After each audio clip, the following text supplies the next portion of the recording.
today, look, summer's literally right around the corner, and with that, parents, including myself, have to really be conscientious about like the type of injury and the type of illnesses that our kids may deal with this summer. So my first question is, what types of warm weather injuries or illnesses do you see most often as temperatures rise?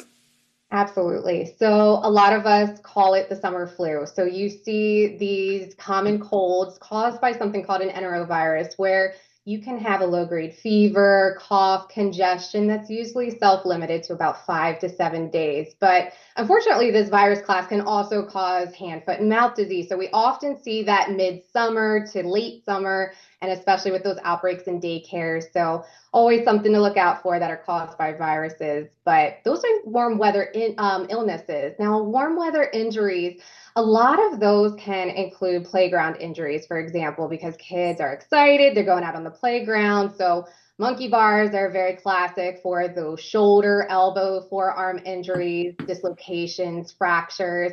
And then similarly for the slides, you can definitely see some leg injuries, leg fractures. And so just being mindful when we're on these things with close supervision of our kids. And actually, we recommend not even going down the slide with your kid, because that's one of the really easy ways for these fractures to occur with their legs, because they get caught underneath the adult and it can result in those kinds of injuries. So definitely things to look out for. And then lots of scrapes and cuts and things like that coming from running and playing hard. So definitely have to look out for those, cleaning them well with water and soap, trying to avoid any hydrogen peroxide or alcohol, because that can actually delay healing. Oh, I didn't know that. Yes, yes, definitely. So, in thinking about some of the heat related injuries, why do you think children are more vulnerable in comparison to adults when it comes to heat related injuries? So a lot of it has to do with their size and development in general. And so starting with infants, really, they have an immature thermoregulation system as well as sweat glands. So thermoregulation, meaning their internal body adapt, or their ability to essentially to adapt to the environment.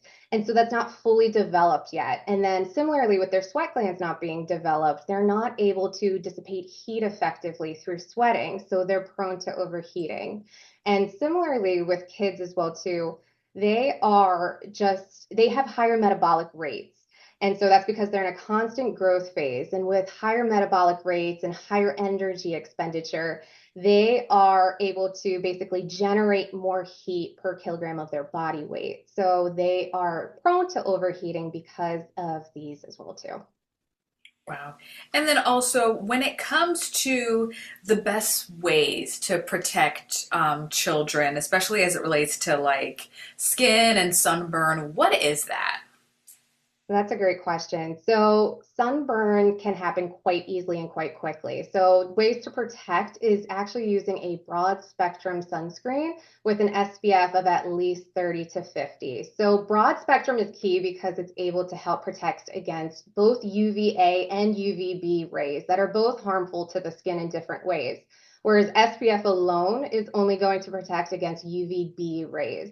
So having that broad spectrum sunscreen, applying it 15 to 20 minutes prior to sun exposure, and then at least every 1 to 2 hours while kids are out running around, sweating and or swimming, because that application of course comes off. So that reapplication is very important of that sunscreen. And similarly, protective clothing is important too. So wearing long sleeves, long pants, that are actually have something called a UPF, which is ultraviolet protection factor, which limits the amount of rays, essentially, the higher that number is, from penetrating the clothing. So that's something that can be helpful. Wide brimmed hats, of course, to protect the face and neck. And also being mindful of the time frame that you're outside. So peak UV rays are anywhere from 10 a.m. to 4 p.m. So just ensuring you're in shade, having applied, and just utilizing protective clothing is helpful. And that kind of, tees me up for this next question. How quickly can the inside of our car get to where it's dangerous levels for our kids? So there have been a lot more studies recently and a lot more research into this as it's becoming more prevalent, unfortunately. So a lot of recent studies are showing that the temperatures can rise to dangerous levels as quick as 10 minutes, unfortunately. So anywhere from 10 minutes to 30 minutes of a car being parked in direct sunlight can reach dangerous temperatures. So for example, if it's 80 degrees outside, a car in about 10 minutes can get up to 100 degrees Fahrenheit. And in 20 minutes, it could be 110 degrees Fahrenheit. And so when it's parked and there's sunlight hitting it, there's a lot of heat radiating within all of the materials in the car. Of course, darker interior can cause that as well too. And so that heat is just stagnated within the car. And unfortunately, cracking windows doesn't help necessarily because the temperature is still going to rise to dangerous levels, but it may just be a little bit longer for it to rise, but still rising at dangerous levels. Which can really be scary because you always hear about those stories and you're just like, oh, how? Like, Absolutely. It's heartbreaking, but luckily a lot of new cars are having safety features where they're prompting people to check in the back seat, which I think is yes. awesome. And then we're recommending even with cars that don't have that feature, just simply putting other things in the back seat. So like a phone, a wallet, just so you have like, okay, I need to go in the back seat along with my child, of course. And so my next question is, why is wearing a properly fitted helmet crucial for children, especially when it comes to like biking or scootering or anything like that? Because a lot of people may think, well, a helmet is a helmet, whether it's on, super snug or just right, at least there's some protection.